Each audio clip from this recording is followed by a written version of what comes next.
నేను చేస్తే ఏమి చేయలేదు రేవంత్ రెడ్డి అని బండి సంజయ్ కేటీఆర్ ఇద్దరు కలిసి నోటుకొచ్చింది మాట్లాడుతారు. ఎన్నికల్లో పోటీ చేయను అని అసలు మాట్లాడే అర్హత ఉందా అని నేను అడుగుతున్నా. మొదట్లో అధికారం బాయ్, రెండోసారి డిపాజిట్లు బాయ్, మూడోసారి నీకు అభ్యర్థి దొరకకపోయా కేటీఆర్. ఇంకా నువ్వేంది నువ్వు మాట్లాడేది ఏంది? నీకున్న అర్హత ఏంది? తెలంగాణ సమాజం నిన్ను ఎప్పుడో బహిష్కరించింది. తెలంగాణ సమాజంలో నువ్వు మనిషివే కాదు, నువ్వు ఓటర్ లిస్టులో లేనే లేవు, ఈ లెక్కలలోనే లేవు. నువ్వు లెక్కలలో ఉంటే ఎన్నికల్లో పోటీ చేసి ఉండేటోని. ఇవాళ బండి సంజయ్ అంటూ కేటీఆర్ని ఎందుకు అరెస్ట్ చేస్తలేవని నేను అడుగుతున్న. బండి సంజయ్ని నువ్వు కేంద్ర హోంశాఖ సహాయ మంత్రివి కదా, టెలిఫోన్ ట్యాపింగ్లో ప్రభాకర్ రావు శ్రవణ్ రావు అమెరికాకు పారిపోతే పట్కరమని రెడ్ కార్నర్ నోటీస్ ఇప్పించి కేంద్ర ప్రభుత్వానికి పంపిస్తే ఆ కాగితం సంఖ్యలో పెట్టుకొని బీఆర్ఎస్ వాళ్ళతో బేరం చేసుకోరు. ఈ ఎమ్మెల్సీ ఎన్నికల్లో మాకు మద్దతు ఇస్తే ప్రభాకర్ రావును శ్రవణ్ రావును మేము పట్టుకరాము, లేకపోతే వాళ్ళని పట్టుకొస్తే మిమ్మల్ని కూడా బొక్కలేస్తాడు రేవంత్ రెడ్డి అని మీరు అడ్డం పడ్డది మీరు కాదా? ఇవాళ కేసీఆర్ హరీష్ను కేటీఆర్ను టెలిఫోన్ ట్యాపింగ్ కేసులో అరెస్టు కాకుండా అడ్డుకుంటున్నదే కిషన్ రెడ్డి బండి సంజయ్. ఎందుకంటే ప్రభాకర్ రావును శ్రవణ్ రావును విదేశాల నుంచి ఇక్కడికి రప్పిస్తే 48 గంటలలో ఇలా బండారం బయటపడుతుంది, అందరిని తీసుకుపోయి చెర్లపల్లి జైల్లో పెడతామని చెప్పి ఈ కాగితం అడ్డం పెట్టి బ్లాక్మెయిల్ చేసి ఎన్నికల్లో పరోక్షంగా వాళ్ళ మద్దతు తీసుకుంటున్నది బీజేపీ వాళ్ళు కాదా అని చెప్పి నేను ఈ సందర్భంగా అడుగుతున్నా.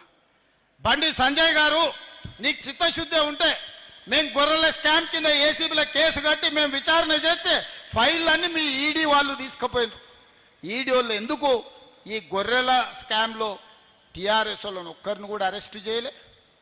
ఈ కార్ రేసుల్లో విదేశీ కార్ల పోటీలలో కోట్ల రూపాయలు కేటీఆర్ విదేశాలకు తరలించిన నేను కేసు కడితే ఎంబడే ఈడీ వాళ్ళు వచ్చి ఆ ఫైల్ అంతా తీసుకుపోయినారు. ఎందుకు ఈ కార్ రేసుల్లో కేటీఆర్ను ఈడీ వాళ్ళు అరెస్టు చేయలేదని నేను అడుగుతున్నా.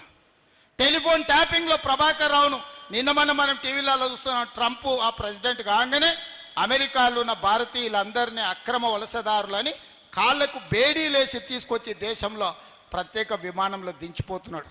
మరి అక్రమంగా ఉన్న ప్రభాకర్ రావును శ్రవణ్ రావును ప్రభుత్వం మేము ఫిర్యాదు చేసిన వాళ్ళని ఎందుకు తెస్తలేరు? ఎందుకు మోడీ లేఖ రాస్తలేడు? ఎందుకు కేంద్ర హోంశాఖనే చేయాల్సింది పని? దానికి మంత్రిగా ఉన్నది బండి సంజయ్ గారే కదా. నేను సూటిగా అడుగుతున్న, ప్రభాకర్ రావును శ్రవణ్ రావును ఎప్పటి లోపల విదేశాల నుంచి నువ్వు రప్పిస్తావు? బండి సంజయ్ 4 కోట్ల తెలంగాణ ప్రజలకు చెప్పు. వాళ్ళని తెచ్చిన 48 గంటల్లో ఇవాళ టీఆర్ఎస్ నాయకులను లోపల వేయకపోతే బొక్కలు పెట్టకపోతే చూడని నేను అడుగుతున్నా.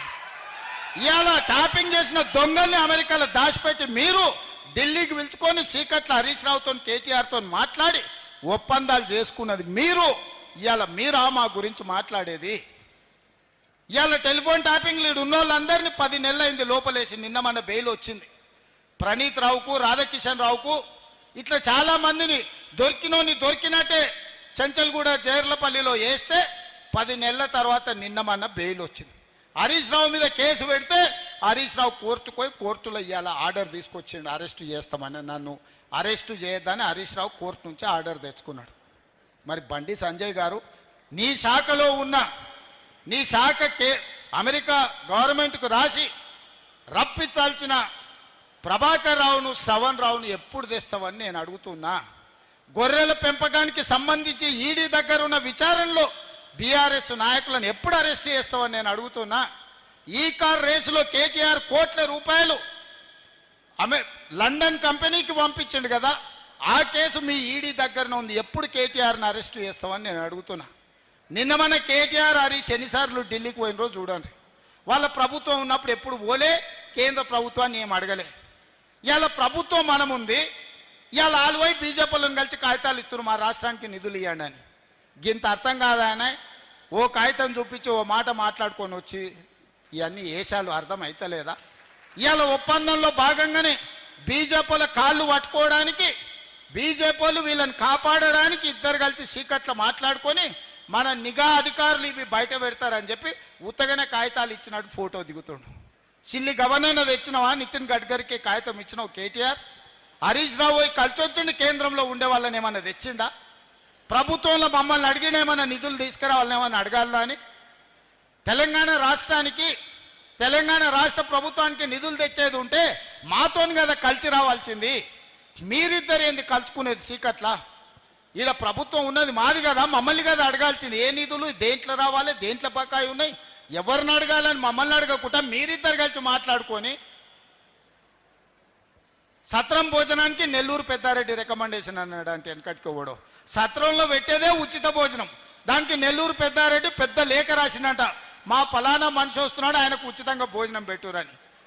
నెల్లూరు పెద్దారెడ్డి లేఖ రాకపోతే సత్రంలో ఉచితంగా భోజనం పెట్టరా? ఇవాళ రాష్ట్రానికి వచ్చే నిధులకు రోజు నేను ఢిల్లీతో కొట్లాడుతూనే ఉంటే, నేను పోయేస్తూనే ఉంటే, నేను తెచ్చేది నేను తెస్తా, నీ ఉద్దర పెత్తనం ఎందుకు కేటీఆర్ హరీష్ రావు అని నేను అడుగుతున్నా. ఇవాళ మీరు ఆలోచన చేయండి, దీని కుట్ర. ఇవాళ ఎందుకు బీఆర్ఎస్ ఎన్నికల్లో పోటీ చేయలేదు? ఎన్నికల్లో పోటీ చేయనప్పుడు వాళ్ళు ఈ ఓట్లు ఎవరికి వేయమంటారు?